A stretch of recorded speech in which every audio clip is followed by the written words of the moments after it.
दोस्तों, स्वागत है आप सभी का मेरे YouTube channel advocate Suraj Sharma में। करीब 6 साल पहले मैंने अपने पुराने YouTube channel first aid law में एक वीडियो बनाई थी, जिसमें मैंने बताया था कि आप सरकार से कैसे मात्र 90 दिनों में गन लाइसेंस ले सकते हैं। इस वीडियो को आपने बहुत सराहा और इसकी तारीफ करी। करीब 40 लाख लोगों ने इस वीडियो को देखा था। अब दोस्तों 6 साल में सरकार ने गन लाइसेंस लेने की प्रक्रिया में काफ़ी कानूनी बदलाव करे हैं।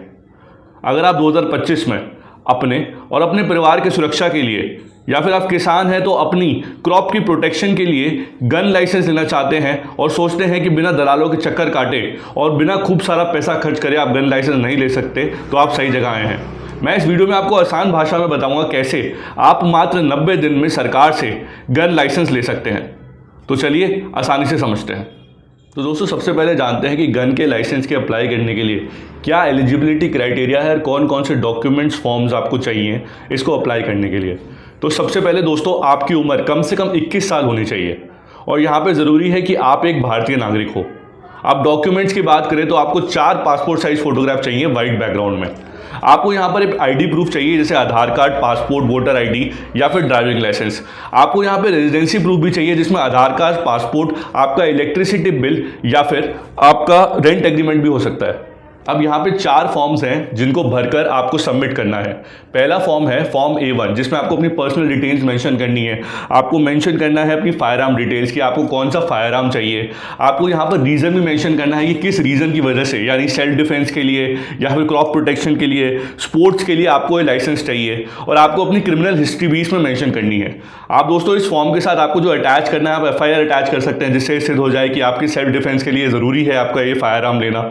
आप यहाँ पे अपने लैंड डॉक्यूमेंट्स, बिजनेस डॉक्यूमेंट्स या NRAI यानी नेशनल राइफल एसोसिएशन मेंबरशिप का सर्टिफिकेट जो है वो अटैच कर सकते हैं, क्योंकि यहाँ पे रीजंस भी आपको सफिशिएंटली डिस्क्राइब करने पड़ेंगे कि आपको किस लिए ये लाइसेंस चाहिए। दूसरा फॉर्म है दोस्तों फॉर्म S2, जो कि है safe use and storage declaration. यहाँ पे आपको एक डिक्लेरेशन देनी है कि जो आर्म्स है, जो आर्म्स लाइसेंस आपको मिलेगा, आर्म्स जो मिलेंगे आपको, वो आप सेफ स्टोरेज में रखेंगे, आप उसको रिस्पॉन्सिबली हैंडल कर लेंगे। तीसरा फॉर्म है फॉर्म S3, जो कि है मेडिकल फिटनेस सर्टिफिकेट। यहाँ पर आपको एक रजिस्टर्ड MBBS डॉक्टर से एक सर्टिफिकेट लेना है मेडिकल फिटनेस का, जो सर्टिफाई करे कि आपकी जो मेडिकल फिटनेस है वो एकदम करेक्ट है और फिजिकल और मेंटली आप फिट हैं इस जो है आर्म्स एमुनिशन को यूज करने के लिए। और चौथा फॉर्म है फॉर्म S1, जो कि फायर आर्म ट्रेनिंग सर्टिफिकेट है।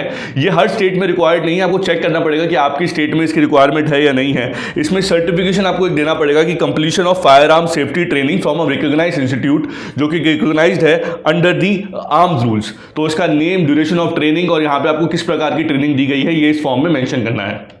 अब दोस्तों आपके मन में सवाल आएगा कि ये फॉर्म्स आपको कहाँ मिलेंगे। तो दोस्तों आप ये फॉर्म्स ऑफलाइन ऑनलाइन दोनों तरीके से ले सकते हैं। ऑफलाइन आप अपने सिटी के डिस्ट्रिक्ट मजिस्ट्रेट के ऑफिस या फिर सुपरिटेंडेंट ऑफ पुलिस के ऑफिस में जाकर वहाँ से ऑफलाइन कलेक्ट कर सकते हैं और इनको भर सकते हैं।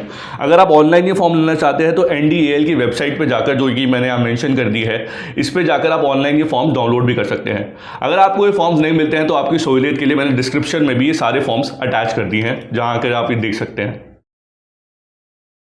आप दोस्तों जानते हैं कि हमारे देश में आर्म लाइसेंस के लिए कैसे अप्लाई कर सकते हैं। तो दोस्तों आर्म लाइसेंस के लिए अप्लाई करने के लिए हमारे देश में 2 तरीके हैं। एक तरीका है ऑफलाइन तरीका, एक तरीका है ऑनलाइन तरीका। पहले अगर ऑफलाइन तरीके की बात करें तो यहाँ पर आपको सारे फॉर्म्स फिल करके, सारे डॉक्यूमेंट्स अटैच करके और सारे अपनी ID वगैरह लगा के आपको अपने नज़दीकी डिस्ट्रिक्ट मजिस्ट्रेट के ऑफिस या सुपरिटेंडेंट ऑफ पुलिस के ऑफिस में जाके सबमिट कर देने हैं। अब हर स्टेट में अलग लाइसेंसिंग अथॉरिटी होती है। किसी स्टेट में SP लाइसेंसिंग अथॉरिटी होती है, किसी स्टेट में जो है डिस्ट्रिक्ट मजिस्ट्रेट होता है। अब यूपी की बात करें यानी उत्तर प्रदेश की, तो डिस्ट्रिक्ट मजिस्ट्रेट जो है वो लाइसेंसिंग अथॉरिटी है। तो अब यहाँ पर जाके अपने डॉक्यूमेंट्स आप जब DM को सबमिट कर देंगे तो इसमें आपको रिटर्न में एक एक्नॉलेजमेंट रिसीट मिलेगी और एप्लीकेशन नंबर मिलेगा अपनी ट्रैकिंग के लिए, जिसको आपको संभाल के रखना है। दोस्तों अब आपको समझाता हूँ कि आप ऑनलाइन कैसे अपने घर बैठे गन लाइसेंस के लिए अप्लाई कर सकते हैं। दोस्तों आपको अपने मोबाइल फ़ोन या कंप्यूटर पर गूगल बार के सर्च ऑप्शन में NDAL लिखना है। उसके बाद आप नीचे देखेंगे ये वाला पेज खुल जाएगा। इसमें आपको आर्म्स लाइसेंस ऑनलाइन पर क्लिक करना है। जब आप इस पर क्लिक करते हैं तो ये पेज खुलेगा। इसके बाद आप यहाँ पर पहले अपने आप को रजिस्टर कर लीजिए इस वेबसाइट पर। रजिस्टर करने के लिए आपको यहाँ पर सिलेक्ट करना है अपनी कैटेगरी यानी इंडिविजुअल। तो उसके बाद आपको अपना एक यूज़र नेम डालना है, डेट ऑफ बर्थ डालनी है, मोबाइल नंबर डालना है और ईमेल आईडी डालनी है। फिर ये कैप्चा डालने के बाद आपके मोबाइल नंबर और आपकी ईमेल आईडी पर एक OTP आ जाएगा, जिसको डालने के बाद आपको यूज़र आईडी और जो उसका पासवर्ड है वो मैसेज के थ्रू मिल जाएगा। एक बार आपको यूज़र आईडी और पासवर्ड मिल जाएगा, फिर आपको एनडीएल की वेबसाइट पर ही लॉगिन सेक्शन में जाना है, जहां पर आपको अपने यूज़र आईडी और पासवर्ड डालना है और नीचे मेंशन कैप्चा डाल देना है। उसके बाद दोस्तों आपको लॉगिन बटन पे क्लिक करना है। जब आप लॉगिन बटन पे क्लिक करते हैं तो ये पेज खुल जाएगा। इसके बाद आपको इस पेज पर ये वाला बटन दबाना है और न्यू एप्लीकेशन पे क्लिक करना है। न्यू एप्लीकेशन पे क्लिक करने के बाद आपके सामने ये वाला पेज खुलेगा, जिसमें वो पूछ रहा है कैटेगरी जो कि इंडिविजुअल है, आपको अपनी स्टेट डाल देनी है, जहाँ पर मैं डाल देता हूँ उत्तर प्रदेश। उसके बाद आपको डिस्ट्रिक्ट डालनी है, मैं यहाँ पे डाल देता हूँ अपनी district Ghaziabad. Name of licensing authority जो है डिस्ट्रिक्ट मजिस्ट्रेट है, और जो सर्विस है वो है एप्लीकेशन फॉर्म A1 जो हमें फिल करना है। ये फिल करने के बाद आपके सामने एप्लीकेशन फॉर्म खुल जाएगा जो कि A1 है, जिसमें आपको अपना नाम, अपनी डिटेल्स वगैरह डाल दोगे। तो उसके बाद भरकर आपको नेक्स्ट बटन पर क्लिक कर देना है। तो इसमें आपको सारे फॉर्म्स ये एक बारी करके आपको सारे भरने हैं, और लास्ट में जब आपको फ़ीस भर देनी है जो कि 500 से 2000 के बीच में होगी। जब ये आप फीस भर देंगे तो आपको इसमें फॉर्म फिल करने के बाद एक आपको एक्नॉलेजमेंट रिसीट मिल जाएगी, और ये जो फॉर्म है आपका डिस्ट्रिक्ट मजिस्ट्रेट को फॉरवर्डेड कर दिया जाएगा इस वेबसाइट द्वारा। तो दोस्तों आप जानते हैं, जब आप अपना एप्लीकेशन फॉर्म डिस्ट्रिक्ट मजिस्ट्रेट को सबमिट कर देते हैं ऑनलाइन या ऑफलाइन तरीके से, उसके बाद डिस्ट्रिक्ट मजिस्ट्रेट को क्या प्रोसीजर फॉलो करना होता है और कैसे 90 दिनों के अंदर आपको आर्म्स लाइसेंस मिल सकता है। तो दोस्तों सबसे पहले डिस्ट्रिक्ट मजिस्ट्रेट क्या करता है, जब एप्लीकेशन फॉर्म उसके पास आता है उसका इनिशियल रिव्यू करता है, और यहाँ पे वो चेक करता है कि सारी एप्लीकेशन कंप्लीट है या नहीं है। अगर वो सारी एप्लीकेशन कंप्लीट होती है तो उसको एक केस नंबर असाइन कर देता है और उसको ट्रांसफ़र कर देता है लोकल पुलिस या एसपी ऑफिस के पास। दूसरा स्टेप होता है पुलिस द्वारा वेरिफिकेशन, यानी पुलिस वेरिफिकेशन, जिसमें एप्लीकेंट का क्रिमिनल रिकॉर्ड चेक किया जाता है, उसका रेजिडेंस प्रूफ चेक किया जाता है, उसका कैरेक्टर चेक किया जाता है, नेबर्स वगैरह से पूछताछ करके उसके फैमिली मेम्बर से कि वो मेंटली स्टेबल है गन लाइसेंस लेने के लिए, और पर्पस चेक किया जाता है कि किस रीज़न की वजह से उसको गन लाइसेंस चाहिए और वो रीज़न जो है वैलिड है कि नहीं है। उसके बाद पुलिस ये सब चेक करने के बाद एक वेरिफिकेशन रिपोर्ट बनाती है और उसको वापस डीएम को भेजती है। डीएम को जब ये वेरिफिकेशन रिपोर्ट मिलती है उसके बाद वो उस एप्लीकेंट को इंटरव्यू के लिए बुला सकता है, ये चेक करने के लिए कि पर्पस और एलिजिबिलिटी क्राइटेरिया यहाँ पे फुलफिल हो रहा है कि नहीं हो रहा। अब यहाँ पे वेरिफिकेशन रिपोर्ट के बेसिस पे, सारे डॉक्यूमेंट्स के बेसिस पे और इंटरव्यू फाइंडिंग के बेसिस पे डिस्ट्रिक्ट मजिस्ट्रेट एक फाइनल इवैल्यूएशन करता है उस एप्लीकेशन की। उसके बाद वो डिसाइड करता है कि इस एप्लीकेशन को रिजेक्ट करना है, अप्रूव करना है। सपोज ये एप्लीकेशन अप्रूव हो जाती है तो उस एप्लीकेंट को UIN यानी यूनिक आइडेंटिफिकेशन नंबर इशू कर दिया जाता है और एक आर्म्स लाइसेंस उसको मिल जाता है जिसकी वैलिडिटी होती है 5 साल।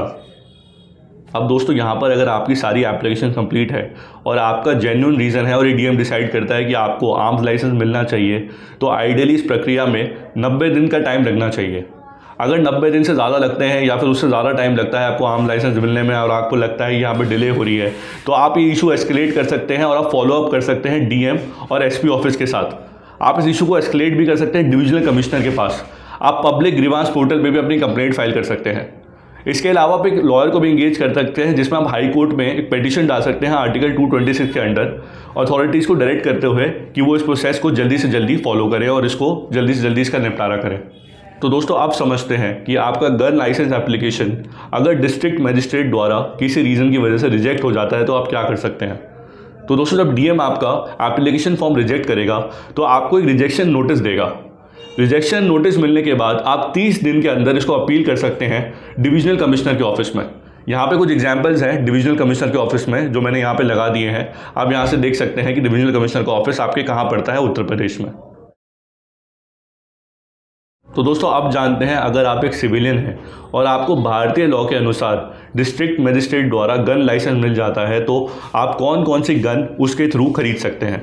तो सबसे पहले दोस्तों आप खरीद सकते हैं हैंड गन्स, जिसमें रिवॉल्वर और पिस्टल आती है लेस देन 9 mm, जिसकी कैलिबर होने चाहिए 0.32, 0.22 और 0.38।